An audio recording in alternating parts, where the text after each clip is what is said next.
నిత్యము కదలని సీయోను కొండపై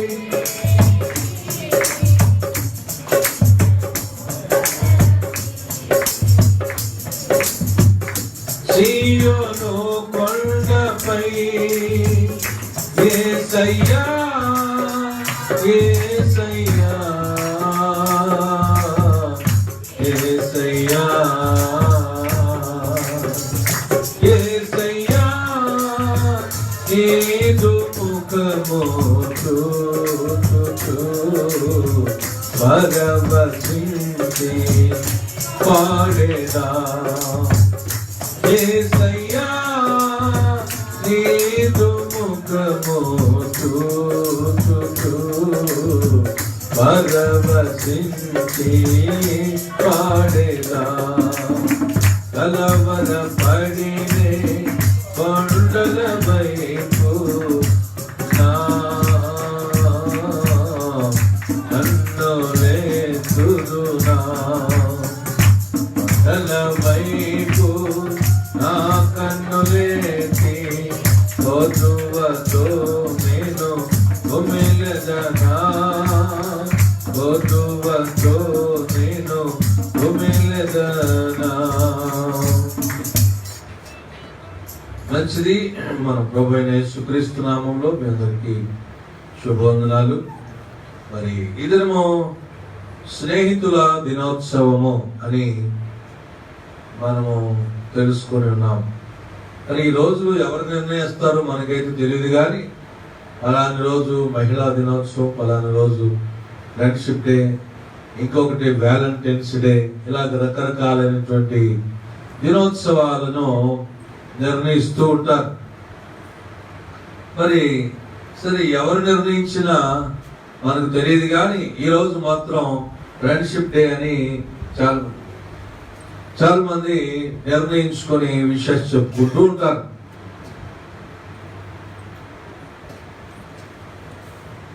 మనకి కూడా లోకంలో అనేక మంది స్నేహితులు ఉంటారు. ఎంతమంది స్నేహితులున్నా నిజమైనటువంటి స్నేహితుడు మన యేసయ్యే.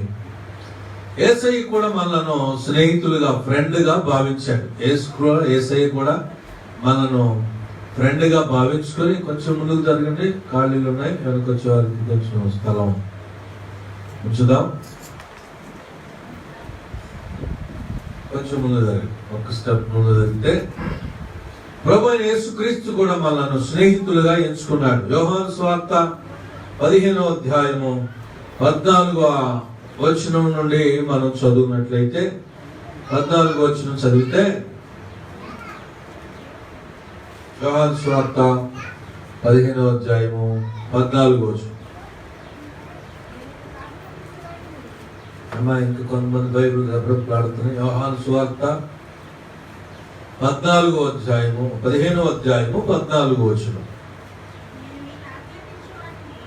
నేను మీకు ఆజ్ఞాపించు వాటిని, అమ్మా, నేను మీకు ఆజ్ఞాపించు వాటిని చేసిన యెడల మీరు నాకు స్నేహితులయ్యుందురు. చిన్న ప్రార్థన చేస్తాను. ప్రేమ కలిగిన తండ్రి, ఈ మధ్యాహ్న కాల సమయంలో కూడా వచ్చిన పిల్లలతో మీ సన్నిధి ఉంచండి.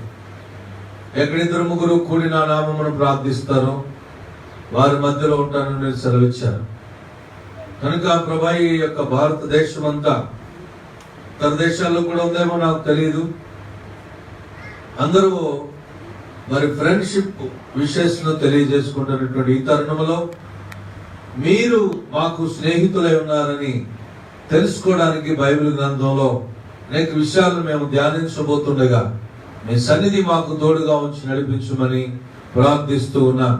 ప్రభా, మాతో మాట్లాడండి, మాకు సహాయం చేయండి. ప్రభా, నేను వట్టివాడును, అయోగ్యుడును, అల్పుడును, ఎన్నిక లేని వాడు. ఈ మైక్ ద్వారా కూడా ఎంతమంది అయితే బయట నుండి వింటున్నారో వారికి కూడా నీ నిండైన దీవెన ఆశీర్వాదాలతో నింపుమని, వినుట వల్ల విశ్వాసం కలుగునని పలికినట్లుగా ప్రభా, విని వారికి క్రీస్తుని గుర్చిన మాట వలన కలుగునట్లుగా చేయమని యేసు పరిశుద్ధ నామములో ప్రార్థించి అడుగుచున్నాము తండ్రి, ఆమేన్. ప్రభునందు ప్రియులారా, ఈ భాగంలో మనం చూసినట్లయితే ఏమని రాయబడి ఉంది? నేను మీకు ఆజ్ఞాపించు వాటిని. ఏమా ముందున్న వాళ్ళకి నోరు లేవా? మీరు చదవరా? చదవాలి గట్టిగా. ముందున్నట్టు లైన్లో ఉన్న వాళ్ళు రెడీగా బైబిల్ తీసుకోవాలి, చదవాలి.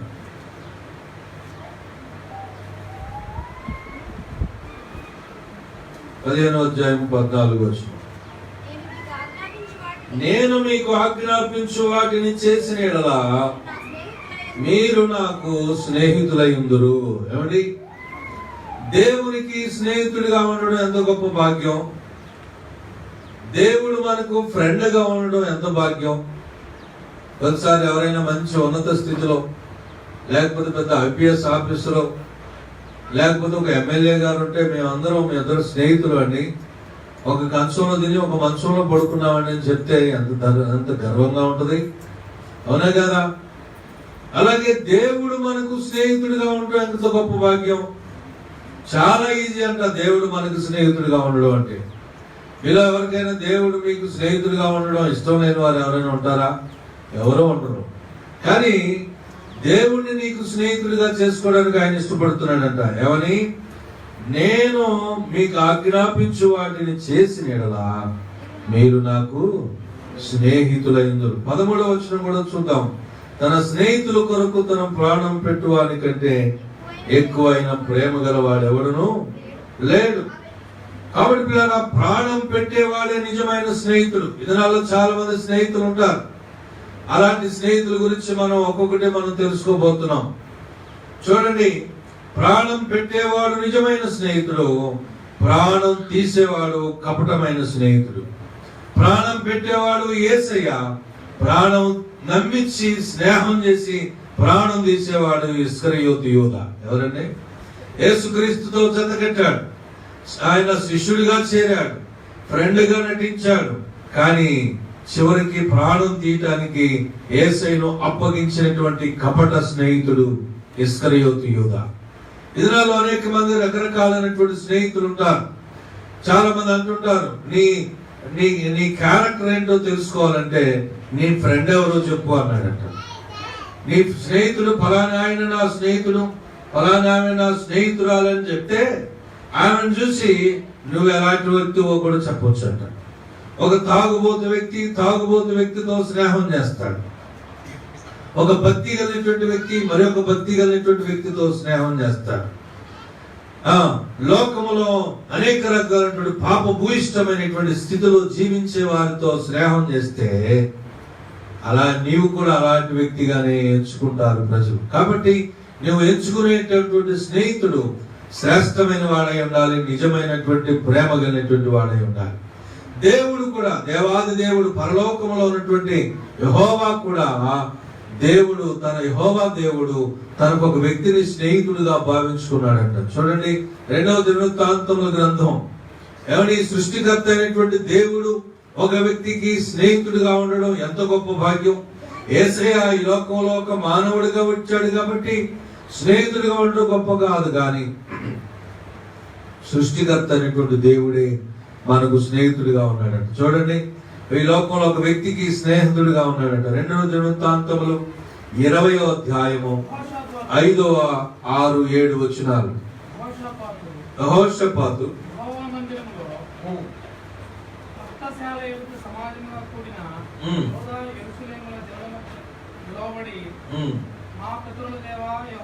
మా పితరుల దేవా యెహోవా, నీవు ఆకాశమందు దేవుడవై ఉన్నావు,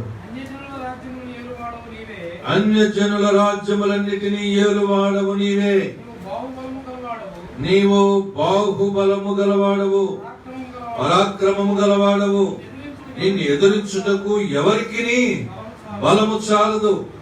నీ జనులైన ఇశ్రాయేలు ఎదుట నుండి ఈ దేశపు కాపురస్తులను తోలివేసి నీ స్నేహితుడైన అబ్రహాము యొక్క సంతతికి దీనిని శాశ్వతముగా ఇచ్చిన మా దేవుడవు నీవే. దేవుని యొక్క గొప్పతనాన్ని, దేవుని యొక్క ఉన్నత స్థితిని ఇక్కడ తెలియజేస్తూ మాట్లాడుతున్నాడు. ఏమని? మా పితరుల దేవా యెహోవా, నీవు ఆకాశమందు దేవుడవై ఉన్నావు, అన్యజనుల రాజ్యములను ఏలువాడవు నీవే, నీవు బాహుబలము గలవాడవు, పరాక్రమము గలవాడవు, నిన్ను ఎదురించుటకు ఎవరికి బలము చాలు. అలాంటి వ్యక్తి అయిన నీవు ఏం చేస్తున్నాడు?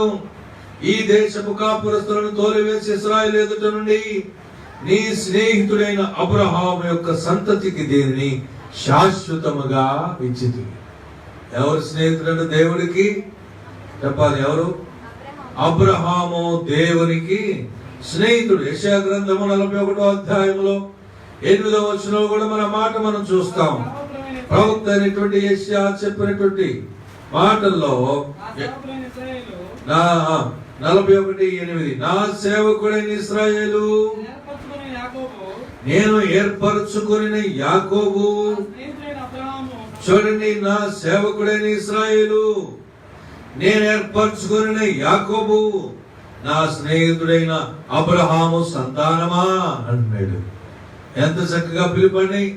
నా స్నేహితుడైన అబ్రహాము సంతానం. ఎవరైతే రక్షణ పొందుతారో, ఎవరైతే మారు మనసు పొంది మరి రక్షణ పొందుకుంటారో, నేడు ఇంటికి రక్షణ వచ్చింది కనుక ఇతడును అబ్రహాము కుమారుడే అని జక్కయ్య విషయంలో చెప్పబడినట్లుగా మనం చూస్తాం.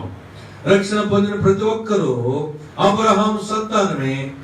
అబ్రహాము, నా స్నేహితుడైన అబ్రహాము సంతానమా అంటున్నాడు. దేవుడే తన నోట నుండి ఉచ్చరిస్తున్నటువంటి మాటలు. ఈ ఫ్రెండ్షిప్ డే రోజు నీ స్నేహితుడు ఎవరిని నీవు స్నేహితుడిగా ఎంచుకున్నావు? దేవుడు నీకు స్నేహితుడిగా ఉండాలని ఆశపడుతున్నాడు. యేసుక్రీస్తు నీవు ఆయన మాటలు వింటే, ఆయన ఆజ్ఞలు అనుసరిస్తే నీవు యేసయ్యకు స్నేహితుడు అయి ఉంటావు. ఏమండి, ఒక ఫ్రెండ్ దగ్గరికి వెళ్ళిన వరకు ఏదైనా కావాలనంటే అతడు కాదని అనగలడా నిజమైనటువంటి స్నేహితుడు? కాబట్టి పిల్లరా, అబ్రహాము దేవుని నమ్మెను, అది అతనికి నీతిగా ఎంచబడ్డాడు. దేవునికి మరియు దేవుని స్నేహితుడని అతనికి పేరు అని యాకోబు పత్రికలో మనం చూస్తాం. కాబట్టి పిల్లరా, నిజమైనటువంటి స్నేహితుడు ఎలాంటి వాడుగా ఉంటాడంటే తగ్గింపు కలిగినటువంటి వాడుగా ఉంటాడంట. నిజమైనటువంటి స్నేహితుడు ఎలాంటి వాడుగా ఉంటాడమ్మా? తను తగ్గించుకుంటాడు, వీడొక ప్రేమిస్తా ఉంటాడు. లూకా సువార్త 14వ అధ్యాయము 8, 9, 10 వచనాలు మనం చూసినట్లయితే, లూకా సువార్త 14వ అధ్యాయము 8, 9 వచనాల్లో అక్కడ ఒక సంగతి మనం చూస్తాం. నిన్ను ఎవరైనా పెళ్లి విందుకు పిలిచినప్పుడు ఏమండి, అగ్రపీఠము మీద కూర్చుండవద్దు. ఒకవేళ నీకంటే ఘనుడు అతని చేత పిలువబడగా నిన్ను అతను పిలిచిన వాడు వచ్చి ఇతనికి చోటిమ్మని నీతో చెప్పును. అప్పుడు నీవు సిగ్గుపడి కడపటి చోటున కూర్చుండ సాగుదు. అయితే నీవు పిలువబడినప్పుడు నిన్ను పిలిచిన వాడు వచ్చి, స్నేహితుడా పై చోటికి పొమ్మని నీతో చెప్పులాగున నీవు పోయి కడపటి చోటున కూర్చుండము. అప్పుడు నీతో కూడా కూర్చుండే వారందరి ఎదుట నీకు ఘనత కలుగును. చూడండి పిల్లరా, మనం ఏదైనా ఒక పెళ్లి విందుకు వెళ్ళినప్పుడు మనం ఏం చేయాలి? ఎక్కడో వెళ్ళిపోయి ముందు కూర్చుంటే, ఫ్రంట్ సీట్ లో కూర్చుంటే, చాలా కొన్నిసార్లు పెళ్లిళ్ళలో ఏం చేస్తారు? ఫ్రంట్ లైన్ లో 2 లైన్లు సోఫాలు వేస్తారు. ఎందుకని? మరి పెళ్లి కూతురు తరపు బంధువులు గాని, పెళ్లి కుమారుడు తరపు బంధువులు గాని, వచ్చినటువంటి అఫీషియల్స్ కొంచెం లేటుగా వస్తారు కనుక ఆ 2 లైన్లు వాళ్ళకి వేస్తారు. అలాగే నీవు మామూలు వ్యక్తిగా పిలువబడినప్పుడు వెళ్ళి ఫ్రంట్ లైన్ లో కూర్చున్నావు అనుకో, అప్పుడు ఇంకెవరైనా వచ్చి ఏమండి కొంచెం పెద్ద ఆయన వచ్చాడు, మీరు వెళ్ళి వెనక్కి వెళ్ళి కూర్చోండి అని అంటే మనకి ఎలా ఉంటుంది? సిగ్గేస్తుంది. ఏమంటుందమ్మా? సిగ్గుపడతాం. అదే నిజమైనటువంటి నీకు స్నేహితుడు ఉన్నాడు అనుకో, నువ్వు వెళ్ళి వెనక భాగంలో కూర్చుని ఉన్నావు అనుకో, అతను నిన్ను పిలిచి, బ్రదర్, స్నేహితుడా, ఫ్రెండ్, మై ఫ్రెండ్, ఇట్రా, నువ్వు వచ్చి ఇక్కడ కూర్చో, అక్కడ కాదు నువ్వు కూర్చోవాల్సి, నువ్వు ఇక్కడ కూర్చొని నిన్ను కేక వేసినప్పుడు నీకేం కలుగుతుందంట? ఘనత కలుగుతుంది. అవమానానికి బదులుగా నీకేం కలుగుతుంది? ఘనత కలుగుతుంది. ఇక మధ్యాహ్న కాల సమయంలో ప్రభుత్వ ఇదిగో ప్రభువైన యేసుక్రీస్తు ఆయన ఈ లోకానికి రారాజుగా, పెళ్లి కుమారుడు ఈ లోకానికి రాబోతున్నాడు. ఇదిగో నీవు ఆయన యందు భయభక్తులు కలిగిన వ్యక్తిగా ఉన్నట్లయితే, ఇదిగో ఒకరికి దినమందు ఆయన నీ దగ్గరకు వచ్చి నీవు ఒక సింపుల్ మ్యాన్ గా ఉన్నప్పుడు ఆయన నిన్ను పిలిచి ఆయన ముందుకు నిన్ను తీసుకుని వెళ్తాడు, అగ్రపీఠం మీద నిన్ను కూర్చొని పెడతాడు. కాబట్టి పిల్లరా, నిజమైనటువంటి స్నేహితుడు తగ్గింపు మనస్సు కలిగినటువంటి వాడుగా ఉండాలి. మొట్టమొదటిది, మనము స్నేహితులను మనం జాగ్రత్తగా ఎంచుకోవాలి. ఈ లోకంలో అనేకమైనటువంటి స్నేహితులు ఫ్రెండ్షిప్ చేయడానికి ఇష్టపడతారు, కానీ నువ్వు ఎవరితో పడితే వారితో స్నేహం చేయకూడదు. జాగ్రత్తగా ఎంచుకోవాలి. ఎందుకని? అలాంటి కొన్ని లక్షణాలు ఉంటాయి మనుషుల్లో. మొదటి సామెతల గ్రంథము 22వ అధ్యాయము 24-25 వచనాలను చూస్తే, నీవు కోరుకునేటటువంటి స్నేహితుడు కోపచిత్తుడై ఉండకూడదు. కొంతమందికి ఏం చేస్తారంటే సర్రన కోపం వస్తుంది. ఏదైనా ఒక మాట అంటే వెంటనే కోపగించుకుంటారు. కానీ మనం ఎంచుకునేటటువంటి స్నేహితుడికి కోపం ఉండేవాడిని మనం ఎంచుకోకూడదంట స్నేహితుడిగా. సామెత గ్రంథము 22వ అధ్యాయము 24వ వచనం, కోపచిత్తునితో సహవాసము చేయకము, క్రోధము గలవానితో పరిచయము కలిగి ఉండకము, నీవు వాని మార్గములను అనుసరించి నీ ప్రాణమునకు ఉరి తెచ్చుకుందువేమో. ఎందుకని? కోపచిత్తునితో సహవాసం చేస్తే నువ్వు వాడి పక్కన సరదాగా నడుచుకుంటూ వెళ్తావు. ఎవడో ఒకడు కోపం వచ్చి ఏదో చేస్తాడు, ఈ కోపం వచ్చి ఒక గుద్దితే వాడు తెచ్చాడు అనుకో, మీరిద్దరి మీద కేసు వస్తుంది. ఎందుకని? నీ వాడి పక్కన ఉన్నావు గనుక. అందుకని మనం ఏం చేయకూడదంట. అందుకని లోకంలో ఒక సామెత ఉంది, అప్పులున్నవాడు అనుకున్నావు చెప్పులున్నవాడు వెనుక వెళ్ళకూడదంట.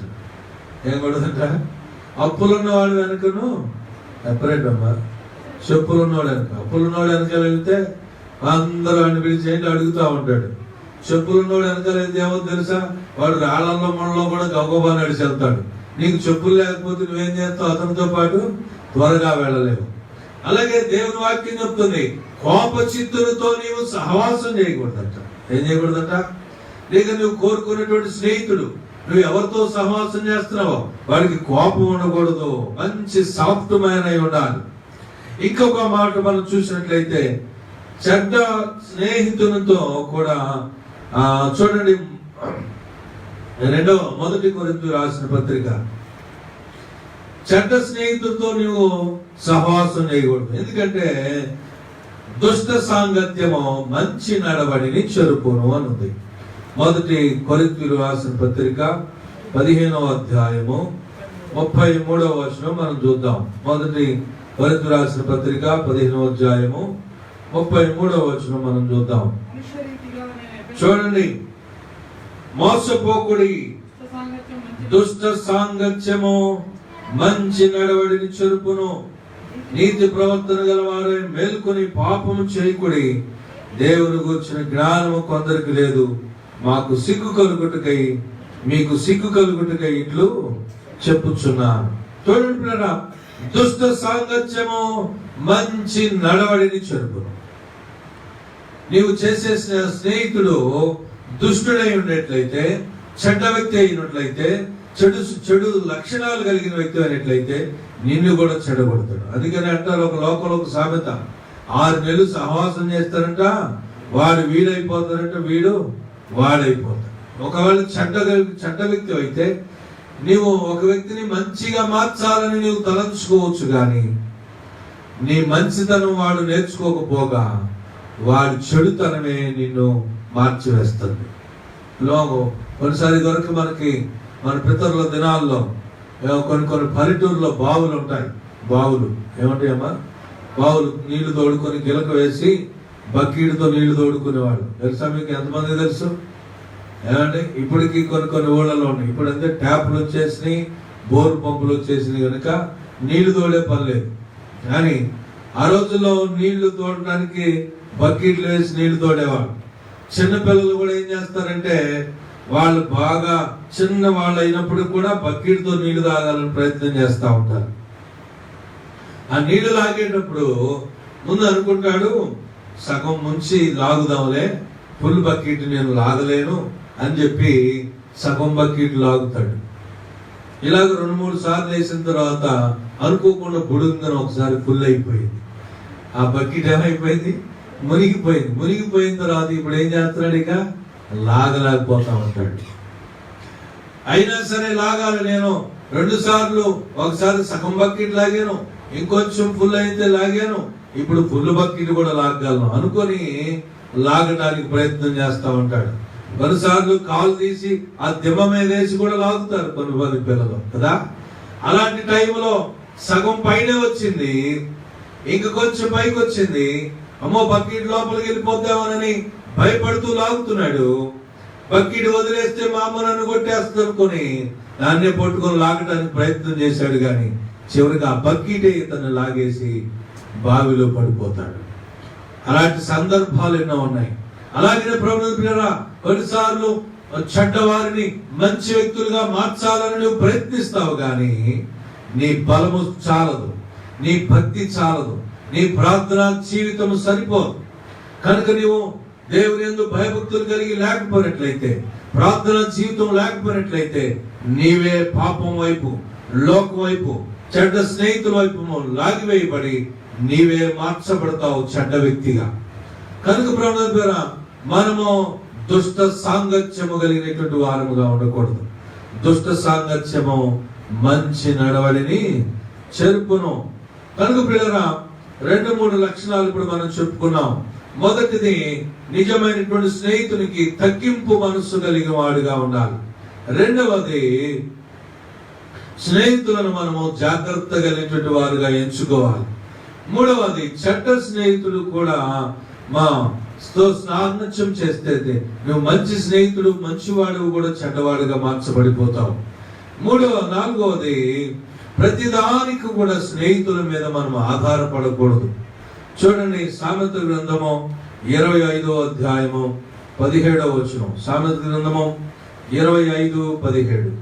అక్కడ మనం ఒక మాట మనం చూస్తాం, మాటి మాటికి నీ పొరుగువాని ఇంటికి వెళ్ళకుము.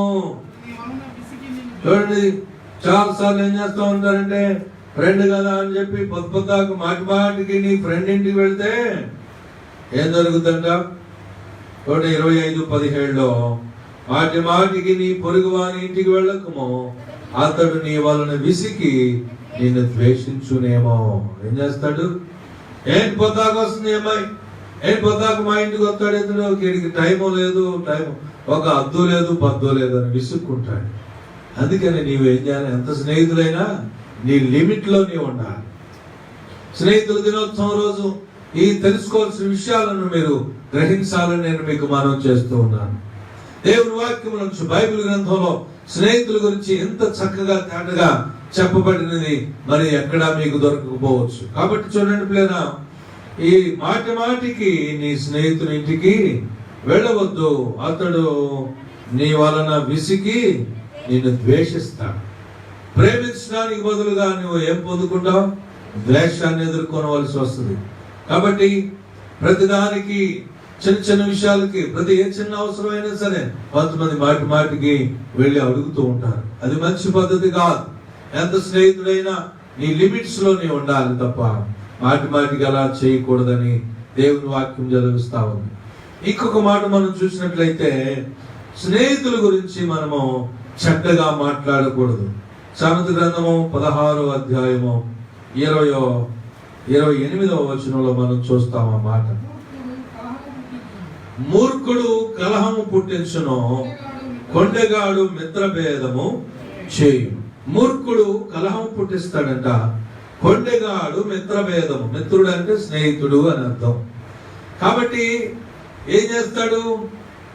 బయట వీడు ఏం చేస్తాడంటే కొండలు చెప్తా ఉంటాడు, స్నేహితుడిగా ఉంటాడు గాని, స్నేహితుడిగా ఉన్నట్టు నటిస్తాడు గాని, ఈ స్నేహితుడి మీద మరొక స్నేహితుడికి, ఒక వ్యక్తికి ఒక స్నేహితుడే ఉండడు కదా, చాలా మంది స్నేహితులు ఉంటారు. ఒకడి మీద ఒకడికి కొండలు చెప్తా ఉంటారు. దీన్ని కొండెగాడు అంటారు. ఎవరైనా వీడు చెప్పాలి, కొండెగాడు. ఒక వ్యక్తి యొక్క బలహీనతను మరొక వ్యక్తికి చెప్పడం, వాడి బలహీనత తీసుకొచ్చి వీడికి చెప్పడం, లేకపోతే నిన్నింటి అన్నాడు రాని వాడికి చెప్పడం, వాడిట అన్నాడు దాన్ని వీడికి చెప్పడం, ఇలాగ రకరకాలుగా పెట్టి వాళ్ళిద్దరికి ఏం చెప్తా ఉంటారు? గొడవలు పెడతా ఉంటాడు, కొండలు పెడతా ఉంటారు. కొండెగాడు అని స్పష్టంగా దేవుని వాక్యం ఉన్నది. ఏమన్నది? కొండెగాడు మూర్ఖుడు కలహం పుట్టించును, కొండెగాడు మిత్రభేదము చేయి. అందుకని నీకు ఎవరైనా స్నేహితులు ఉంటే నీ స్నేహితుల గురించి ఇతర స్నేహితులకి నువ్వు చెడుగా చెప్పకూడదు. ఏదైనా ఒక బలహీనత ఉన్నప్పుడు దాని కొరకు నీ చేతనైతే ప్రార్థన చేయాలి తప్ప ఇతడు ఇలాంటి వాడు అని నీవు చెప్పకూడదు. నీ మనసులో దాచుకోవాలి. నా స్నేహితుడే కదా, అతడు నా స్నేహితుడే, ఇతను నా స్నేహితుడే అని భావించుకొని దాన్ని ఇతరులకు తెలియజేసినప్పుడు అక్కడ గొడవలు, కొట్లాట్లు జరిగే పరిస్థితులు కూడా సంభవిస్తాయి. కాబట్టి స్నేహితుల గురించి బయట ఒకరి గురించి ఒకరిని చెడ్డగా మాట్లాడకూడదని బైబిల్ గ్రంథం చెప్తా ఉంది. ఇంకొక మాట మనం చూద్దాం. సామెత గ్రంథము 25వ అధ్యాయంలో స్నేహితులకు నమ్మక ద్రోహం చేయకూడదు. సామెత గ్రంథము 25:19 శ్రమకాలంలో విశ్వాసఘాతకుని ఆశ్రయించుట విరిగిన పళ్ళతోనూ కీలు వసిలిన కాలుతోనూ సమానుడు. ఏమండి, ఎలాంటి వాడంట? శ్రమకాలములో విశ్వాసఘాతకుని. ఏమండి, ఇతడు విశ్వాసఘాతకుడు అంటే నీవు చేసినటువంటి మేలును మర్చిపోయేవాడు విశ్వాసఘాతకుడు. ఈ విశ్వాసఘాతకుడు వానికి ఆశ్రయించడం వల్ల విరిగిన పళ్ళతోనూ కీలు వచ్చిన కాలుతోనూ కుంటోడుతో సమానం.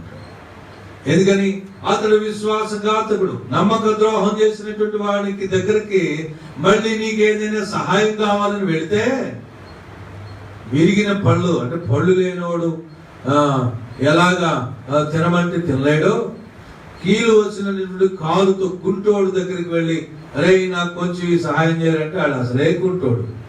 ఆడు బ్రతికే కుంటితనం అయిపోయింది. ఇంకా నీకేం సహాయం చేస్తాడు?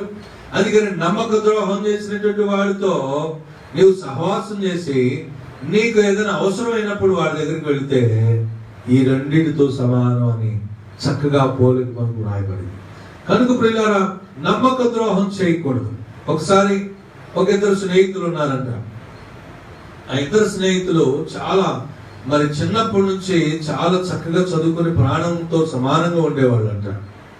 అయితే ఒకడు కొంచెం వాడికి దురలవాట్లు, చెడ్డ అలవాట్లు ఉండడం వల్ల వాడు బాగా చదువుకోలేకపోయాడు. ఒక స్నేహితుడైతే బాగా చదువుకొని అమెరికా దేశంలో వెళ్ళి ఉద్యోగం చేస్తూ ఉన్నాడు. నెలకు 4 లక్షల రూపాయల జీతం తీసుకుంటున్నాడు. అలాంటి వాడు కొన్ని సంవత్సరాల తర్వాత తన స్నేహితుడు జ్ఞాపకం వచ్చాడు. జ్ఞాపకం వచ్చి అతనికి మొత్తం మీద ఎలాగైనా అడ్రస్ తెలుసుకుని అతనికి ఒక లెటర్ రాసి ఒక ఫోన్ చేశాడు. ఫోన్ చేసి ఎవరే ఎక్కడ ఉంటున్నావురా, ఏం చేస్తున్నావంటే నేను చదువుకోలేకపోయాను, నేను డిగ్రీతోనే ఆగిపోయాను, మరి నువ్వు ఎక్కడ ఉన్నారంటే నేను అమెరికాలో ఉన్నాను అన్నాడు.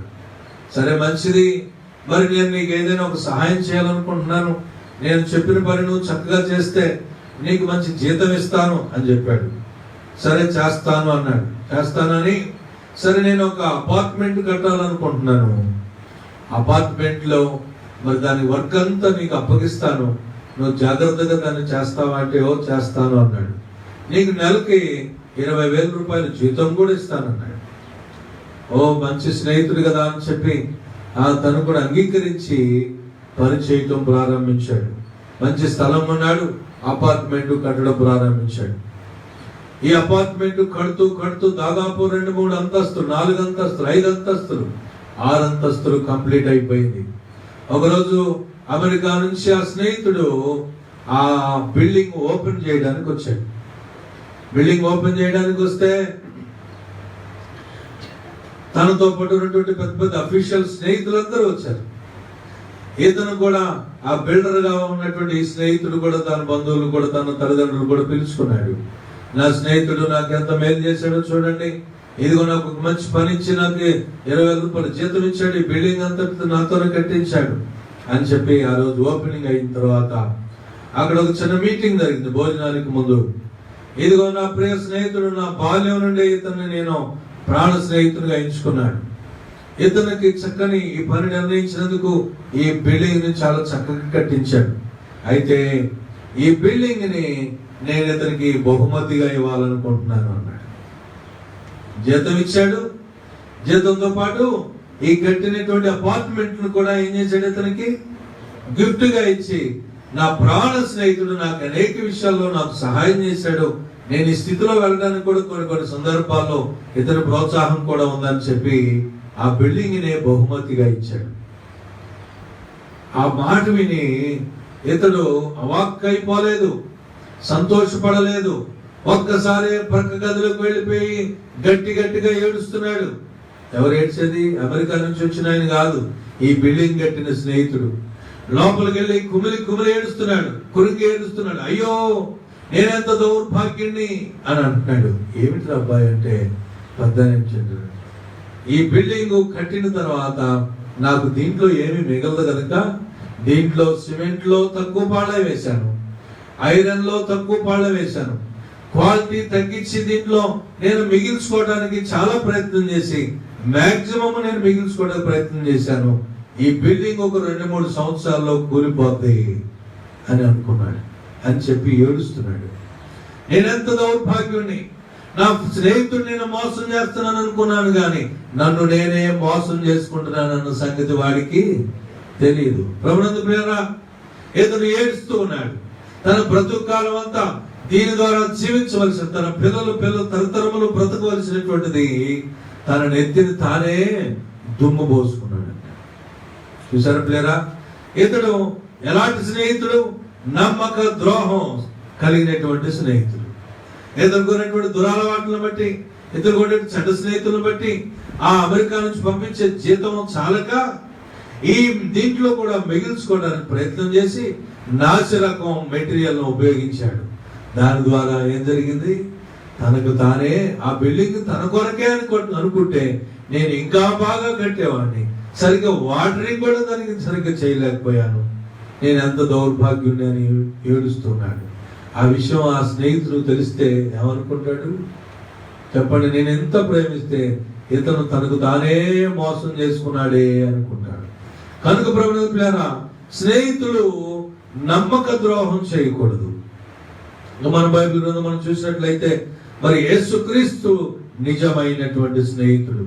యేసుక్రీస్తు ఎలాంటి వాడంటే మనం మేలు కోరే స్నేహితుడు అంట. ఎవరెవరైనా సామెతల గ్రంథము 27వ అధ్యాయము 6వ వచనం మనం చూద్దాం. సామెతల గ్రంథం 27:6. మేలు కోరి స్నేహితుడు గాయములు చేయును, పగవాడు లెక్కలేని ముద్దులు. నిజమైనటువంటి స్నేహితుడు మేలు కోరి నీకేం చేస్తాడు?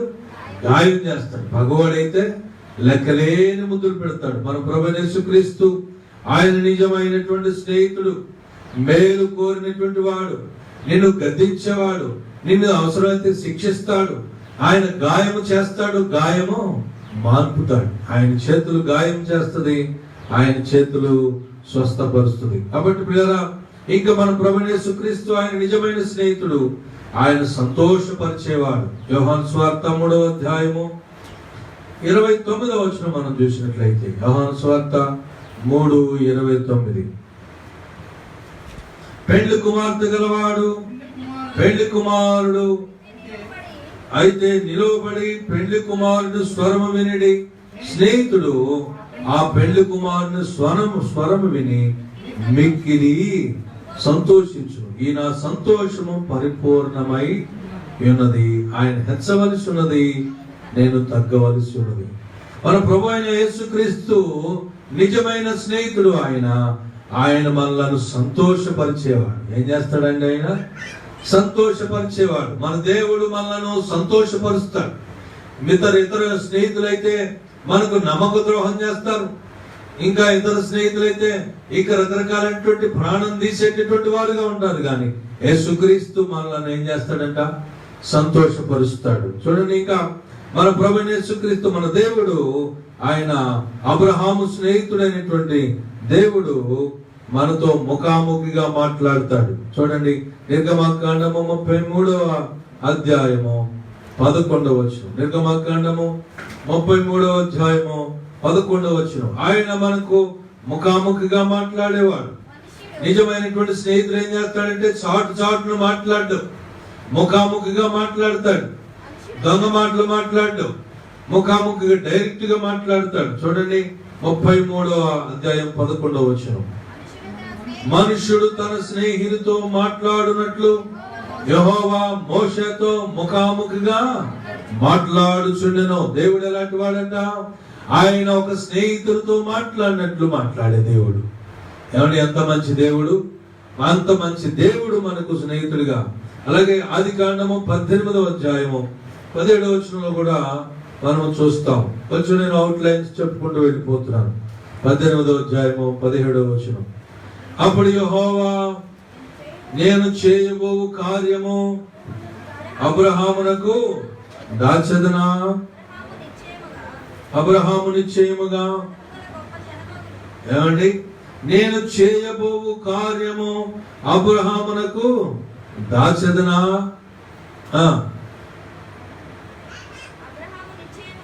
అబ్రహాము నిశ్చయముగా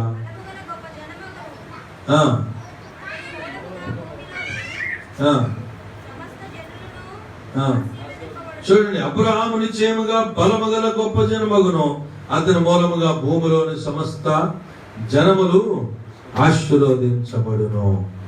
దేవుడు ఏది చేసినా అబ్రహాము చెప్పకుండా చేసేవాడు కాదంట. అంత గొప్ప సర్వశక్తి కలిగినటువంటి దేవుడు ఆయనకి చెప్పకుండా, ఏమండి, నిజమైనటువంటి స్నేహితులకు ఏం చేస్తాడు? ఏదైనా సరే చెప్పి, తన స్నేహితుడు తప్ప తన భార్యకు లేకపోతే భర్తకు కూడా చెప్పనటువంటి విషయాలు స్నేహితులతో చెప్పుకుంటారు, ఫ్రెండ్స్ తో. తల్లిదండ్రులకు కూడా చెప్పని విషయాలు ఎవరితో చెప్పుకుంటారు? చెప్పాలి, ఫ్రెండ్స్ తో చెప్పుకుంటారు. అందుకని తల్లిదండ్రులు కూడా బిడ్డలతో ఎలాగ ఉండాలంటే ఫ్రెండ్స్ గా ఉండాలి తప్ప కమాండింగ్ గా ఉండకూడదు. తల్లిదండ్రులు కూడా బిడ్డల పట్ల ఎలాంటి వారిగా ఉండాలంటే వారిని చాలా ఫ్రెండ్లీగా ఎంచుకున్నటువంటి వారిగా ఉండాలి. కాబట్టి మరి మన ప్రభువైన యేసుక్రీస్తు ఆయన నిజ స్నేహితుడు, ఇంకొకటి ప్రాణ స్నేహితుడు. ప్రాణ స్నేహితుడి యొక్క స్థితి ఎలా ఉంటుందంటే, చూడండి, ప్రాణ స్నేహితుడు ప్రాణానికి దగ్గరగా ఉండేవాడు. అంటే తన స్నేహితుని కొరకు ప్రాణము పెట్టువాని కంటే ఎక్కువైన ప్రేమ గలవాడు ఎవడను లేడు. అలాగే మొదటి సమూయేలు గ్రంథం 18వ అధ్యాయము, మొదటి సమూయేలు గ్రంథం 18వ అధ్యాయం చివరిగా 5 నిమిషాలు మనం ముగించుకుంటాం. మొదటి సమూయేలు గ్రంథం 18వ అధ్యాయం మొదటి వచనం. దావీదు సౌలుతో మాట్లాడుట చాలించిన తర్వాత యోనాతాను హృదయము దావీదు హృదయముతో కలిసిపోయెను. యోనాతాను దావీదును తనకు ప్రాణ స్నేహితునిగా భావించుకొని అతనిని ప్రేమించాడు. ఎలా ప్రేమించాడంట? ప్రాణ స్నేహితునిగా భావించుకున్నాడు. ఎందుకో తెలుసా? సౌలు దావీదును చంపడానికి ప్రయత్నిస్తున్నప్పుడు యోనాతాను ఏం చేశాడు? మా నాయన నిన్ను చంపడానికి ప్రయత్నం చేస్తున్నాడు కాబట్టి ఇదిగో నువ్వు ఇక్కడికి పారిపో, నువ్వు ఇలా చెయ్యి అలా చెయ్యి అని చెప్పి ఏం చేశాడండి? దావీదును రక్షించాడు. దావీదును ఎందుకు రక్షించాడు తెలుసా? దావీదు దేవుని యందు భయభక్తులు కలిగినటువంటి వాడు. దావీదు తనకు ఇష్టానుసారమైనటువంటి మనుష్యుడిగా ఉన్నాడు దేవునికి. ఆ ఇష్టానుసారమైనటువంటి మనుషుని మరొక వ్యక్తి చంపడానికి ప్రయత్నం చేస్తాడు. దావీదు దుష్టుడు కాదు, దావీదు దుర్మార్గుడు కాదు. ఆ దుర్మార్గుడికి ఇతను సహాయం చేయడానికి ప్రాణ స్నేహితుడిగా ఎంచుకోలేదు. ఏమండి, కొంతమంది ఏం చేస్తారు? ప్రాణ స్నేహితులుగా భావించేటటువంటి వాడు. ఎవరితో నీవు సహవాసం చేస్తున్నావు? ఎవరు నీ స్నేహితుడు? ఎవరికి నీవు సహాయకారిగా ఉంటున్నావు? దేవుని యందు భయభక్తులు కలిగిన వానిగా, లేకపోతే భక్తిహీనమైనటువంటి వ్యక్తిగా, లోకాన్ని పాడు చేసేవారినా, లేకపోతే లోకములకు వ్యతిరేకమైనటువంటి వ్యక్తికి నీవు సహాయం చేసే స్నేహితుడిగా ఉన్నావా? భయభక్తులు కలిగిన వ్యక్తికి సహాయం చేసే వ్యక్తిగా ఉన్నావా? యోనాతాను తన తండ్రిని కూడా లెక్క చేయకుండా ఇతడు దేవుని యందు భయభక్తులు గలవాడు. ఇతడు మన దావీదు దేవుని యందు భయభక్తులు కలిగినటువంటి వ్యక్తిగా ఉన్నాడు కనుక ఇతన్ని ప్రాణ స్నేహితునిగా భావించుకున్నాడు. అలాగే మొదటి సమయాలు 20:17 కూడా అక్కడే మనం చూస్తాం. యోనాతాను దావీదును తన ప్రాణ స్నేహితునిగా ప్రేమించును కనుక ఆ ప్రేమను బట్టి దావీదు చేత మరలా ప్రమాణము ఏం చేశాడు? ప్రమాణం చేయించుకున్నాడు. ఏమని ప్రమాణం చేసుకున్నాడు? ఒకవేళ నేను చచ్చిపోతే నీవు రాజు అయితే నా బిడ్డలకు సహాయం చేస్తావా? నా కుమారులను రక్షిస్తావా? నాకు ప్రమాణం చేయి, నేను నీ ప్రాణాన్ని రక్షించాను, నేను చనిపోతే యుద్ధంలో నా బిడ్డలను కాపాడుతావా అని ప్రమాణం చేయించుకున్నాడు. ఆ ప్రమాణంలో భాగముగానే మెఫీబోషెతును 2 కాళ్ళు కుంటివైపోయినా, ఎవరైనా యోనాతానుకు ఎవరైనా సంతానం మిగిలి ఉన్నారా అని చూస్తే మెఫీబోషెతు మిగిలి ఉన్నాడు. అతడు లోదేబారులో ఉన్నప్పుడు అతను పిలిపించి తన బల్ల మీద తన బ్రతుకాలం అంతా కూడా అతనికి భోజనం పెట్టే అవకాశం ఆ యొక్క దావీదు ఇచ్చినట్లుగా మనం చూస్తాం. ఇచ్చిన మాటను తప్పకుండా నెరవేర్చిన వాడు దావీదు. కాబట్టి పిల్లరా, ప్రాణ స్నేహితుడు ఎలా ఉంటాడంటే మాట ఇస్తే దాన్ని వెనక్కి తీసుకునేవాడుగా ఉండడు. మరి ఇంకొక స్నేహితుడు ఎలాంటి వాడుగా ఉండాలంటే పరిచర్య చేసేవాడుగా ఉండాలి. ఎన్ని మాటలు చెప్తారు కొంతమంది, ఏం చేస్తారంటే చూడండి, లూకాసు సువార్త 11వ అధ్యాయము 8వ వచనంలో ఇంకొక రిఫరెన్స్ చెప్పి మనము ముగించుకుందాం. లూకాసు సువార్త 11:8. స్నేహితులు ఎలా ఉండాలంటే మాటలు తేటలు మా ఇంట్లో, మాపిడి భోజనం మీ ఇంట్లో అన్నట్టు ఉండకూడదంటే. కొంతమంది ఎంత మాటలు చెప్తారో, ఒక చిన్న పని చేయాల్సి వస్తే అమ్మ నాకు టైం అయింది, అన్నం పొయ్యి మీద పెట్టి వచ్చాను, వెళ్ళిపోతానంటారు. లేకపోతే నాకు అర్జెంట్ పని ఉంది, దాని నుంచి ఫోన్ వస్తుంది, ఫోన్ కట్ చేస్తున్నాను, నేను వెళ్ళిపోతాను. ఏదైనా ఒక పని సహాయం చేయాల్సి వచ్చేటప్పటికి తప్పుకుంటారు. ఇక్కడ లూకాసు సువార్త 8వ అధ్యాయము 11వ వచనంలో చూడండి, మనకి ఈ ఉపమాన భావనగా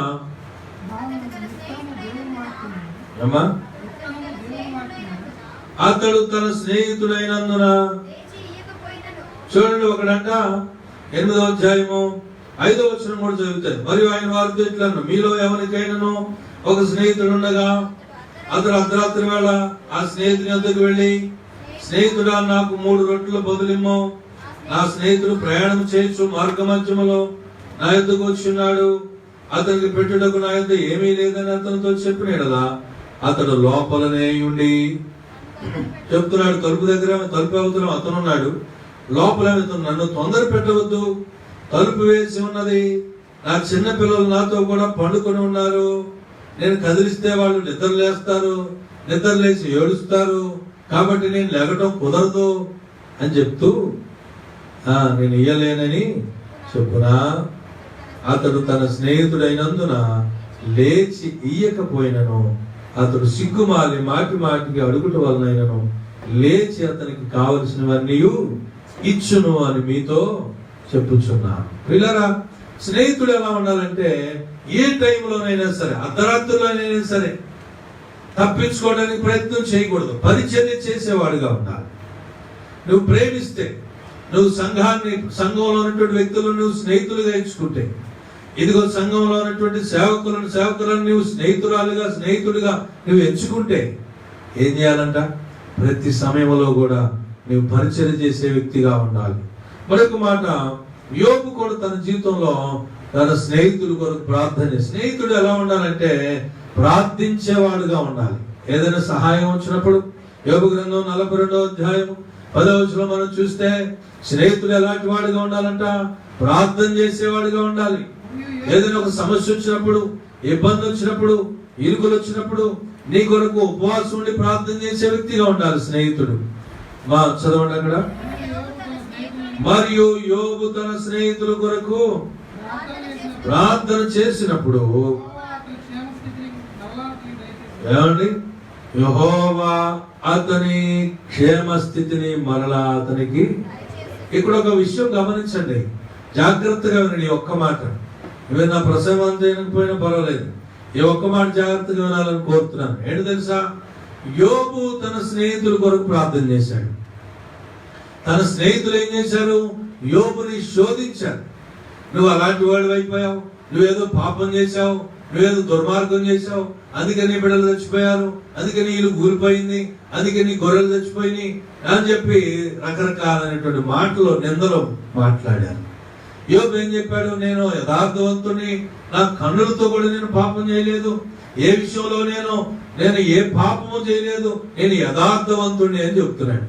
లేదు నువ్వు ఇలాంటి వాడు, లేకపోతే ఎందుకు ఇదంతా జరుగుద్దని స్నేహితులు మాట్లాడుతున్నారు. అసలు సంగతి ఎవరికి తెలుసు?